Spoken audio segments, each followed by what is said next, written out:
Julia Navarro primero trabajó como periodista y luego de años dedicada a la actualidad dio un giro hacia las novelas.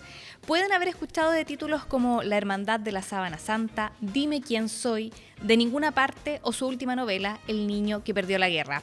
Son millones los que han leído a esta escritora española que hoy nos acompaña en Página 24. Julia, un honor. Gracias por estar aquí con nosotros. Gracias por invitarme. Gracias por darme la oportunidad de llegar a los lectores chilenos. Sí, ya son muchos los que te han leído. Esta es la última novela. Vamos a hablar del niño que perdió la guerra. La tengo acá. Ojo con esta novela. También hay una sorpresa después al final del capítulo. Pero primero, Julia, te quería preguntar. Primero periodista, ahora son más de 20 años escribiendo novelas. ¿Qué fue lo que te llevó a la ficción, a escribir novelas? Bueno, yo he ejercido el periodismo durante 40 años. Quiere decirse que he escrito siempre. Y antes de escribir novelas había publicado otros libros. Libros de actualidad, libros de política, libros de ensayo. Quiere decirse que no me lancé a escribir porque un día dije, ahora quiero ser escritora. No, ya escribía. Lo que me llevó a la afición, a escribir libros de ficción, fue casi una casualidad. No ¿Qué fue? algo, pues una cosa muy anecdótica. Encontrar una noticia en las páginas de un periódico, pensar que esa noticia me hizo una especie de clic el cerebro. Dije, uy, pues esto podría escribir una historia. Y escribí La Hermandad de la Sábana Santa. Primera sorpresa, me publicaron la novela. Segunda sorpresa, la novela empezó a venderse sin casi ninguna publicidad ni nada. Y la editorial empezó a decir, bueno, ¿qué está pasando? Y a partir de ahí, pues yo seguí ejerciendo el periodismo. Publiqué una segunda novela, también me fue muy bien, que fue La Villa de Barro. Publiqué otra tercera, que era La Sangre de los Inocentes, también me fue muy bien. Y hay un momento en el que pienso dos cosas. Una, que la salud no me da para tanto para poder hacer bien dos cosas y que tengo que elegir. Y como ya pienso que tengo una edad en la que ya tengo más pasado en el periodismo que futuro, tomo la decisión de dedicarme exclusivamente a la literatura. Y ahí está ese giro. Ahora, Julia, en tus novelas uno ve hechos importantes del siglo XX, del siglo XXI, ¿cierto? ¿Cuánto ha influido ser periodista o ejercer como periodista tantos años en tus novelas? Todo, absolutamente todo. Yo no me puedo explicar a mí misma sin el periodismo. El periodismo me ha dado las herramientas para escribir novelas. El periodismo me ha permitido vivir muchas vidas, me ha permitido conocer todo tipo de personas, de lo más alto a los márgenes, a la gente que está en los márgenes de la sociedad. Me ha permitido viajar a lugares a los que nunca habría, o aunque hubiese ido, no los habría visto con la mirada que tenemos los periodistas sobre la realidad. Por tanto, me ha dado las herramientas que me han servido para construir mis historias. Ahora, tus novelas, tú dices, no son históricas. Yo no escribo es que yo no escribo novela históricas, histórica. Sí, pero cruzan hechos del siglo XX, guerras, hoy terrorismo. Bueno, sí, pero no son novelas históricas. Yo no aspiro a contar la historia. Yo escribo novelas de personajes. A mí me interesa el ser humano, me interesa qué pasa a las personas que les toca vivir en determinada circunstancia, determinada situación. Yo no hablo de la gran historia, yo no hablo de las decisiones que puede tomar Churchill o que puede tomar Stalin. No, yo no hablo de eso. Yo hablo qué le pasa a las personas que están viviendo ahí, en ese momento, cómo son sus vidas, cuáles son sus preocupaciones, sus angustias. Yo escribo novelas de personajes. Lo que pasa es que tienes que colocar a los personajes en algún sitio, ¿no? Sí. Todos somos hijos del tiempo en el que nos toca vivir, en el que hemos nacido, y ese tiempo nos marca y, por tanto, los personajes, mis novelas, están marcados por el tiempo que les toca vivir. Claro, hay un contexto histórico fuerte que los marca y de hecho eso Pero ocurre, todos, sí. si escribiéramos una novela sobre hoy, aquí y ahora, tendríamos que explicar dónde estamos, cuál es ese ahora, por qué los personajes hacen lo que hacen, por qué pasa lo que pasa, porque si no tendría ningún sentido lo que hacen los personajes. Entonces siempre tienes que contextualizar. Entonces yo lo que hago es contextualizar las historias, pero mi afán no es contar la Segunda Guerra Mundial o la Guerra del Golfo, no, mi afán es contar qué le pasa a las personas que están viviendo esa realidad. Sí, eso se ve en las novelas y también se ve mucho acá en El niño que perdió la guerra, porque El niño que perdió la guerra transcurre en la Guerra Civil Española, ¿cierto? También transcurre la Segunda Guerra Mundial y el régimen estalinista. O sea, ahí se mueven los personajes del niño que perdió la guerra. Y hablemos justamente de esta novela. ¿Qué fue lo que te llevó a escribir de este periodo histórico y también sus consecuencias en las personas, en los personajes? Vamos a ver, yo he tardado toda una vida en escribir esta novela. ¿Toda una vida? Sí. Seguramente esta novela empezó a germinar en mí cuando hace muchos, muchos años cayó en mis manos un libro de poemas, los poemas de Ana Akhmatova, para mí mi poeta favorita. Y cuando yo leí el Requiem de Akhmatova, me impresionó tanto. Leí todo lo que se había publicado de ella, toda su poesía y todo aquel dolor que emanaba de sus poemas. Entonces me interesó su vida, quién era la mujer que había escrito todas aquellas palabras, quién eran sus amigos, en qué entorno vivió. ¿Qué les pasó? Claro, y entonces todo eso fue que durante muchos y muchos años yo fuera leyendo qué pasó en la Rusia soviética, qué les pasaba a los intelectuales, pero también al mismo tiempo me preguntaba, bueno, ¿y qué pasaba en mi país? ¿Qué pasaba en la España franquista? ¿Cómo vivieron los intelectuales españoles? Creo que vi una entrevista en que tú decías que también es parte de que son los niños españoles, claro, que fueron llevados a Rusia, ¿cierto? En el contexto de la Guerra Civil Española, fueron llevados a esta... Fueron Rusia llevados a muchos países, es decir, sí. En el bando republicano había familias que intentaron, como es lógico, que sus hijos no sufrieran los estragos de la guerra. Entonces se organizaron como colonias fuera de España, y eran niños que los acogieron en Gran Bretaña, en Bélgica, en Francia, en países europeos, y muchos de los combatientes en la Guerra Civil Española, que eran personas de izquierdas, personas del Partido Comunista o del Partido Socialista o de otros grupos políticos de izquierda, decidió mandarlos a la Unión Soviética. ¿Qué pasó?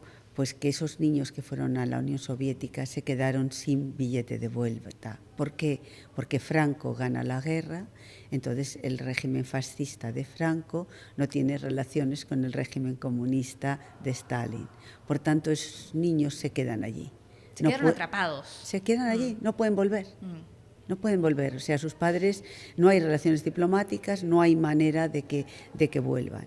Y esos niños crecen allí, estudian allí, viven allí, y yo tuve la oportunidad de conocer a dos de ellos hace muchos años, a dos ancianos que habían sido niños de la guerra, ¿no? Y que me contaban de sus experiencias, de lo que había significado para ellos. Los dos se habían casado con mujeres rusas, otro se había casado con otra niña de la guerra española, pero que bueno, que al final todos fueron parte de Rusia, y siempre me llamó la atención que todos estaban muy, muy agradecidos, a pesar de todas las dificultades que para ellos supuso ir a otro país con otra lengua, con otras costumbres. Todos estaban agradecidos al acogimiento que hizo de ellos la Unión Soviética. Y que paralelamente muestra lo que pasaba en la España franquista, también, claro. Con el mundo de la cultura, del arte. El mundo arte. de la cultura, mira, los regímenes totalitarios Los pintes de rojo o los pintes de azul son iguales. Lo primero que hacen es cercenar la libertad de todos los ciudadanos. Pasas a ser no ciudadano, sino súbdito. Y en segundo lugar, se ejerce la censura de los intelectuales, la censura de los creadores. Los dictadores, los autócratas, no soportan la creación en libertad. Temen a los libros, temen al cine, temen cualquier expresión artística que ellos no controlan y por tanto ejercen una censura feroz sobre cualquier posibilidad de creación.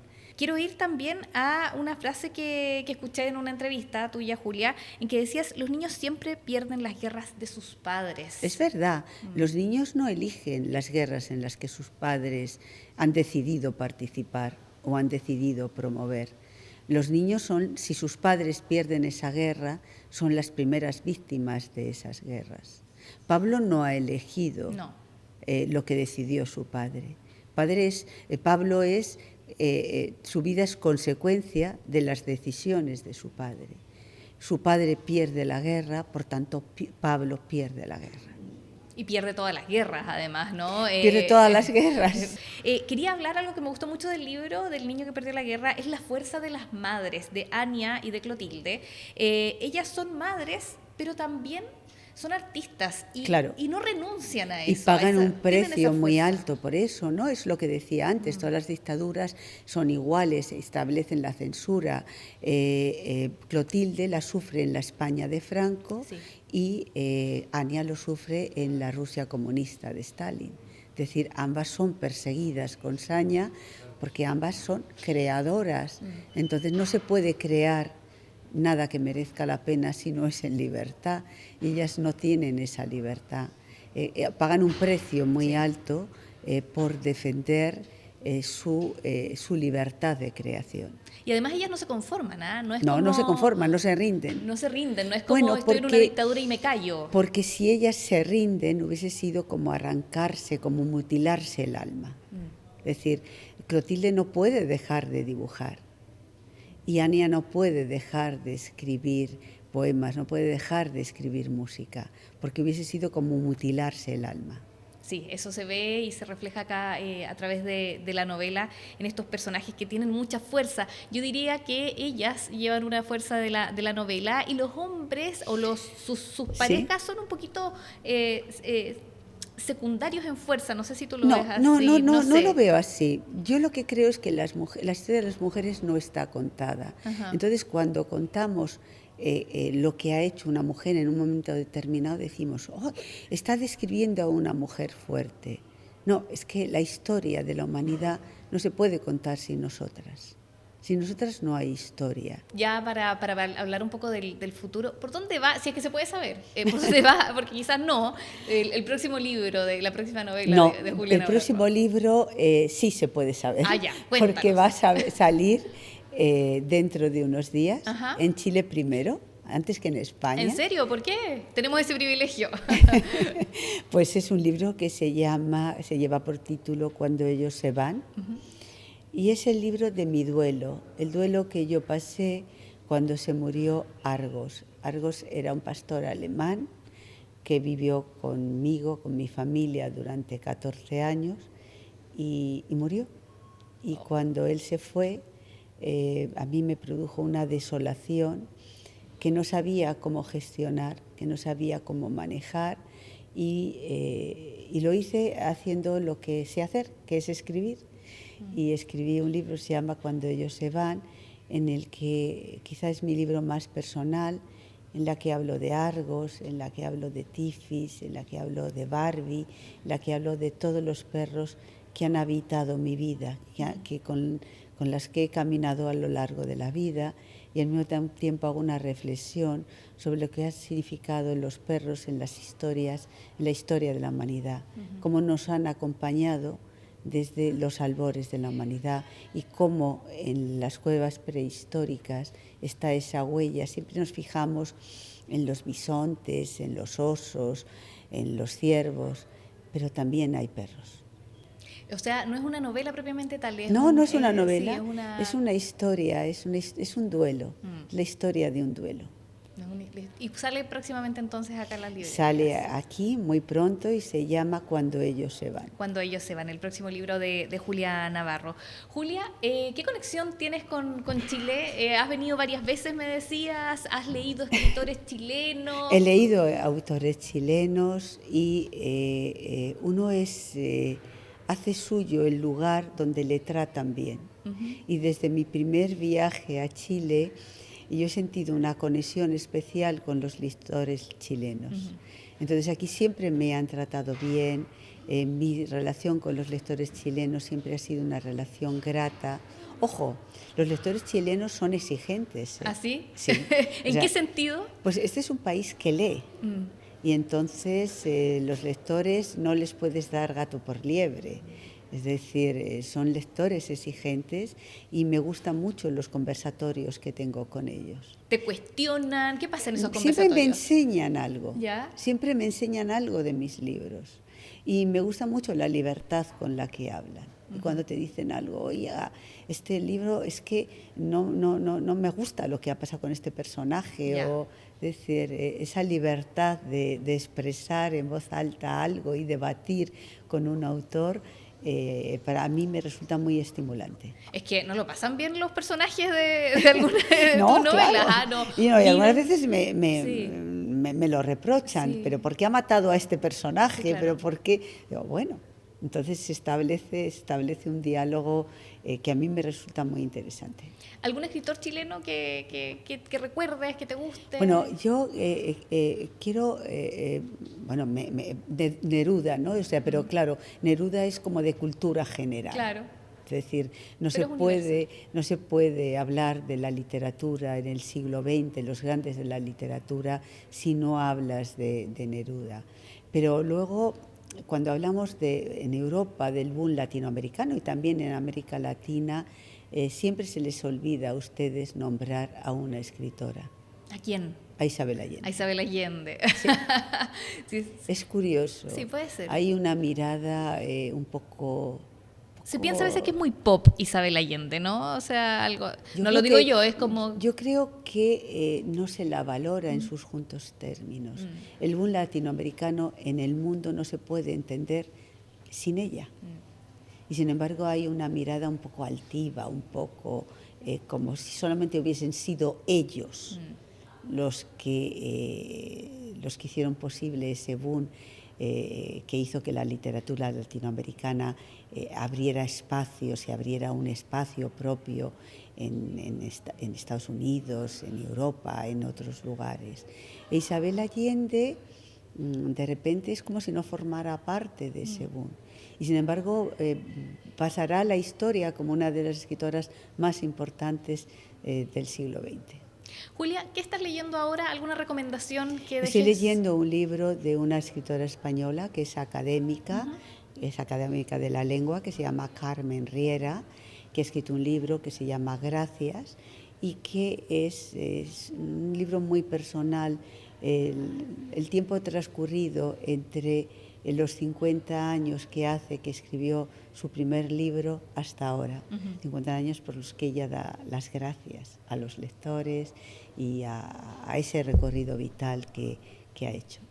Julia Navarro, muchas gracias por estar con nosotros en Página 24. Nosotros los dejamos invitados, por supuesto, a leer este libro, El niño que perdió la guerra, y también las otras obras de Julia Navarro. Y Cuando ellos se van. Y Cuando ellos se van, que sale próximamente, que tenemos acá el adelanto también con la escritora. Y la sorpresa es que este libro nosotros lo sorteamos, hacemos un regalo del libro, así que si es que les interesó el capítulo, pueden leerlo gracias a este regalo que hacemos en Página 24. Julia, un placer conversar contigo, un honor también tener la oportunidad de esta conversación presencial, además con una escritora española. Pues muchísimas gracias por invitarme, por esta conversación y por darme la oportunidad también de a través de este podcast, a través de esta conversación, llegar a los lectores chilenos.